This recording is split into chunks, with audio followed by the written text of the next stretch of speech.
नमस्कार, मी दिलीप जायभाई. समाजातील दुर्लक्षित घटकांना चांगलं आरोग्य शिक्षणाबरोबर मिळावं यासाठी आम्ही प्रयत्नशील आहोत. माझे नाव सिद्धी रवींद्र भेंडे. आधुनिक तंत्रज्ञानाचा सगळ्यांना उपयोग व्हावा हे आमचं उद्दिष्ट आहे. मैं प्रतीक बाफना. हर एक बच्चों को एक अच्छी शिक्षा मिले, यही हमारा ग्रुप का एक उद्देश्य है. मी राजू मवले. आम्ही शेतकऱ्यांच्या मालासाठी नवीन बाजारपेठ तयार करत आहोत, जेणेकरून त्यांच्या मालाला योग्य तो रेट मिळेल व शेतकऱ्यांच्या आत्महत्या थांबतील. माझं नाव सिद्धांत भोसले. लहान मुलांचा शैक्षणिक नाही तर सर्वांगीण विकास व्हावा हा आमचा प्रयत्न. मी स्वाती काकडे. महिलांना शिक्षण मिळावं व त्या स्वतःच्या पायावर उभं राहून स्वावलंबी व्हाव्यात इतकाच आमचा एक छोटासा प्रयत्न आहे. मी लक्ष्मण बाविस्कर. स्वच्छ परिसर व पर्यावरणाचा समतोल हे आमचे ध्येय आहे. मी राजेंद्र चव्हाण. गोरगरिबांना सन्मानाने जगता यावा हा आमचा प्रयत्न. Yes, we are Spartans. Hi, welcome to passion Katta. आज आपला कट्टा आहे नाशिकमध्ये आणि आपण आज भेटणार आहोत स्पार्टन हेल्प सेंटरच्या सुरेंद्र याला. स्पार्टनने काही म्हणजे 6-8 महिन्यातच संपूर्ण नाशिकभर सोशल मीडियाद्वारे आपली छाप सोडली आहे. तर मग भेटूया सुरेंद्र याला. हाय सुरेंद्र.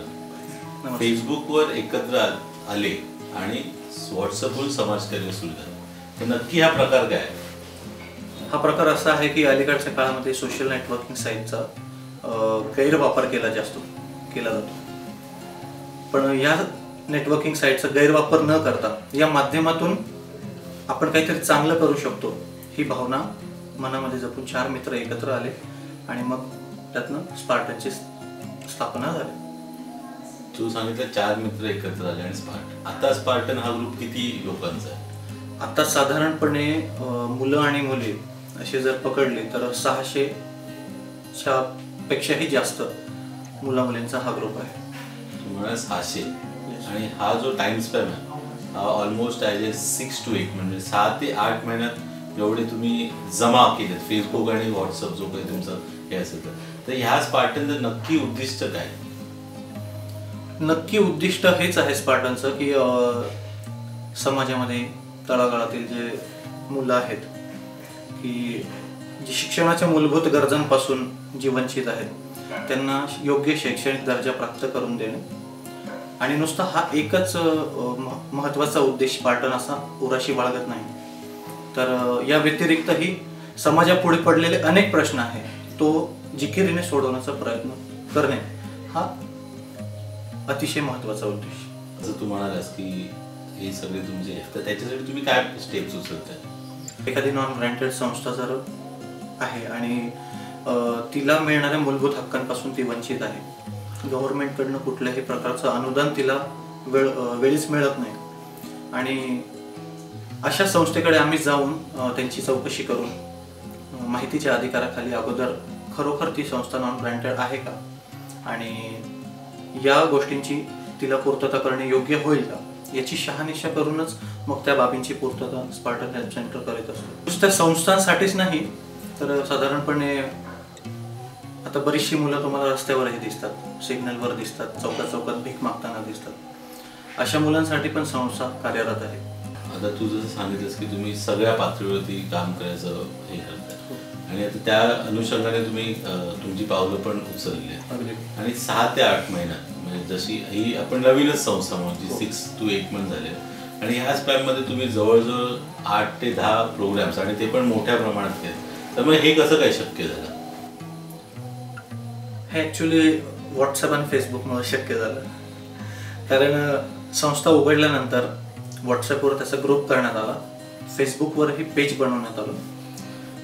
अगोदर जी कार्यक्रम पहिल्या किंवा दुसऱ्या स्तरावर करण्यात आली ती अगदी कमी मेंबर्सला घेऊन करण्यात आली होती आणि त्या कामाचा तपशील किंवा त्या कामाचा आढावा या साईट्सवर टाकण्यात आला.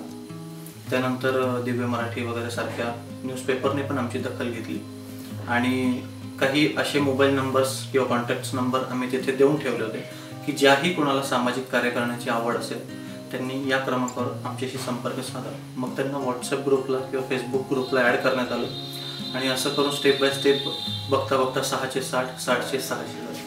आता हे कार्यक्रम जेव्हा तुम्ही केले तर त्याच्यासाठी फंड लागतो, तर मग म्हणजे छोटा असू दे कार्यक्रम किंवा मोठा असू दे, तर मग हे फंड्स कसे गोळा झाले? सर्वसाधारणपणे काहीही करायचं म्हटलं, कुठलंही सांस्कृतिक काम किंवा सार्वजनिक काम करायचं म्हटलं की आजकालच्या तरुणांचा कल असतो की कुठल्या तरी एखाद्या पॉलिटिशियन्सकडे जाऊन त्याच्याकडनं डोनेशन घेणं वगैरे वगैरे असला प्रकार समाजामध्ये जास्त प्रमाणामध्ये चालतो. पण मुळात स्पार्टनने हे ठरवलेलं होतं की कुठल्याही पॉलिटिशियन्सकडून एकही रुपया न घेता जे पदर खर्चातून रक्कम द्यायला तयार असतील किंवा डोनेशन द्यायला तयार असतील अशा माणसांनी स्वइच्छेने जे काही आहे ते ग्रुपच्या सभासदांकडे नेमक्या सभासदांकडे जमा करावं आणि त्यातून जो फंड कलेक्ट झाला त्यातनं आम्ही ही सगळी कामं केली. आणि आत्तापर्यंत साधारणपणे जलाराम मतिमंद निवासी मुलांची एक संस्था आहे, तिथे जवळजवळ शौचालयाची बांधणी आणि सांडपाण्याची व्यवस्था, त्याचप्रमाणे त्यांच्या पिण्याच्या पाण्याची व्यवस्था, एवढं सगळं संपूर्ण काम आम्ही त्या संस्थेचं करून दिले. आणि हा संपूर्ण खर्च तब्बल 80,000 रुपयाच्या आसपास होता आणि तो या सर्व सभासदांनी पदरच्या खर्चात दिला. अच्छा, आता तू सांगितलंस की तुम्ही जो काय फंड्स येतात त्याचे तुम्ही ते कार्य, पण ह्या कार्यक्रमाचं उद्दिष्ट काय? कार्यक्रमाचं उद्दिष्ट एकच, म्हणजे सामाजिक कार्य करणाऱ्या बऱ्याच संस्था आपण बघतो, खूप NGO आहेत जी सामाजिक कार्य करतात, पण नुसतंच सामाजिक कार्य करायचंय हाही एक मुख्य उद्देश असा संस्थेचा नाही. तर सगळ्यात महत्त्वाची गोष्ट की समाजामध्ये एक माणूस म्हणून जगताना आपण समाजाप्रती काहीतरी देणं लागतो, म्हणून आपण सामाजिक कार्य केलं पाहिजे. ही भावना प्रत्येक माणसाच्या मनामध्ये निर्माण झाली पाहिजे. आणि सामाजिक कार्य करता करता तुमच्या माझ्यासारख्या लोकांच्या मनामध्ये या भावनेचं बी रुजवणं हे देखील संस्थेचं काम आहे. आता तू जी गोष्ट म्हणालीस की त्या आपण काहीतरी समाजाला देणं लागतं वगैरे, आता ॲक्च्युली म्हणजे तुझा एज ग्रुप बघता किंवा तुमच्या ग्रुपमध्ये जी काय लोक आहेत ह्यांचा जो एज ग्रुप आहे हा आय गेस 30-35च्या वर नसावा. आणि ह्या वयात आपल्या मनात अशा काहीतरी गोष्टी याव्यात, जसं तू सांगितलंस की फेसबुक आणि व्हॉट्सअप त्याचा तुम्ही कशा प्रकारे उपयोग करताय, तर मग ही भावना ह्या वयात येणं हे कसं काय घडलं? तसं पाहायला गेलं तर तो म्हणजे व्यक्तिगत प्रश्न झाला. आता माझ्याविषयी जर सांगायचं झालं तर समाजकार्याची तशी लहानपणापासूनच आवड होती आणि यातली बरीचशी मुलं अशी आहेत की ज्यांना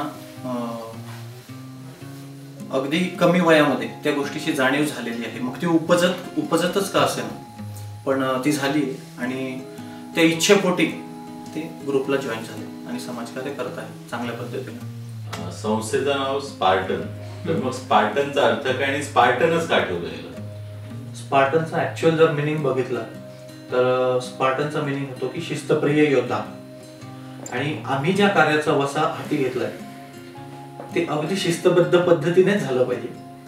आणि शिस्तबद्ध पद्धतीने होता होता आम्हाला लढायचंय, समाजासाठी लढायचंय ही जाणीव तर आतून आहेच, पण अशा योद्ध्याप्रमाणे लढायचं आहे की जे कधीच हारत नाही. आता तुमच्या ग्रुपमध्ये म्हणजे 600 वगैरे आहे जो काय ग्रुप आहे तुमचा, त्याच्यात मुली पण आहेत आणि तुमच्याचा जर कार्यक्रम होत असतील तर मग त्याला थोडा वेळ काढायचं बंधन नसेलच, म्हणजे कधी सकाळी पण, तर मग हे कसं बॅलन्स होतं? मोस्टली कार्यक्रम जे स्पार्टन्सचे घेतले जातात किंवा कुठल्याही कार्याचं उद्घाटन समारंभ आम्ही ज्यावेळी करतो तर काम चालू करण्याच्या अगोदर म्हणजे काम करण्याची स्पार्टनची एक स्पेसिफिक पद्धत आहे. जे काम आपण हाती घेतलंय त्या कामाचा सगळ्यात अगोदर मीटिंग घेऊन सर्व सभासदांना आढावा दिला जातो की असल्या प्रकारचं काम आपल्याला करायचं आहे. त्यावर सगळ्या सभासदांचा शिक्कामोर्तब झाल्यानंतरच मग आपण पुढच्या कामाला लागतो. म्हणजे काही क्युरीज असतात, काहींना ऑब्जेक्शन असतं की या ठिकाणी अशा संस्थेला गव्हर्नमेंटकडनं अनुदान मिळतंय, मग आपण पैसा त्यांच्यावर का खर्च करावा, तोच पैसा आपण इतर संस्थेसाठी वापरू शकतो. म्हणजे ज्यावेळी सर्व सभासदांकडून शिक्कामोर्तब होतं त्याच वेळी मग कामाला सुरुवात केली जाते. आणि शक्यतो सगळ्यांना सोयीस्कर होईल अशा पद्धतीने रविवारचा वगैरे दिवस बघून आम्ही कार्यक्रमाचं उद्घाटन वगैरे करत असतो. आणि यदा कदाचित जर संध्याकाळचा वगैरे कार्यक्रम असेल आणि जर उशीर झाला असेल तर मुलींची तितकीशी काळजी तर ठेवलीच जाते.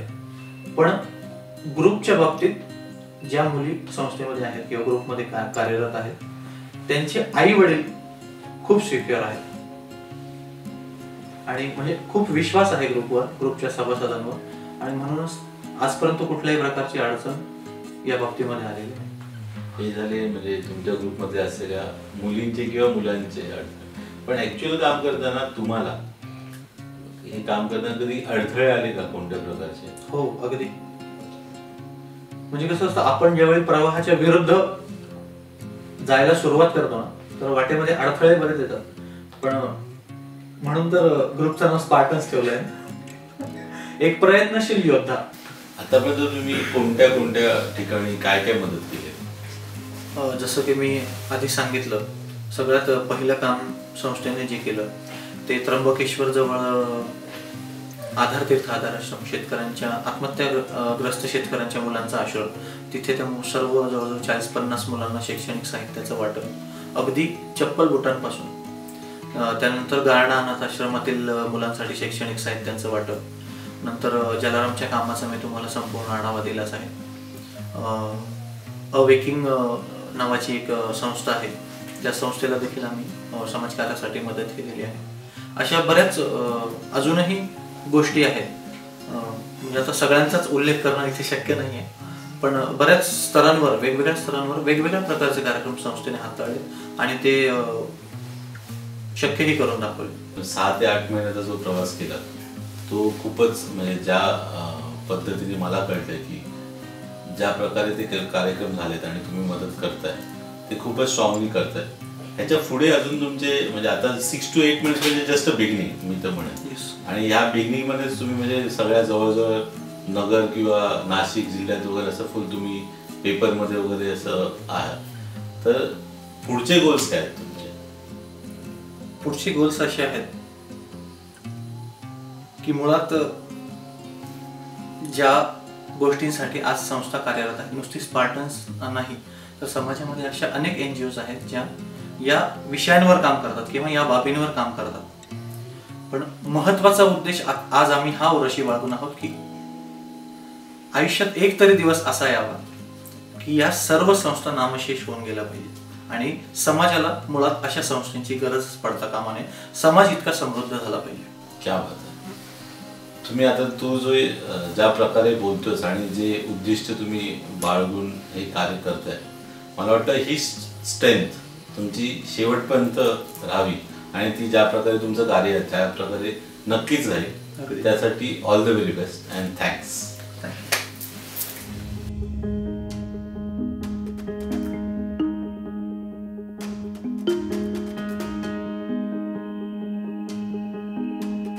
शनिवार आला की मला असं वाटायचं मी घरी कधी जाईल, आणि मग मी ते बघायला लागलो की मला सगळं आहे तरी पण मला कधीतरी असं वाटतं की मला आई असायला. पण या मुलांना तर आई वडील नातेवाईक सन्मान असं काहीच नाही.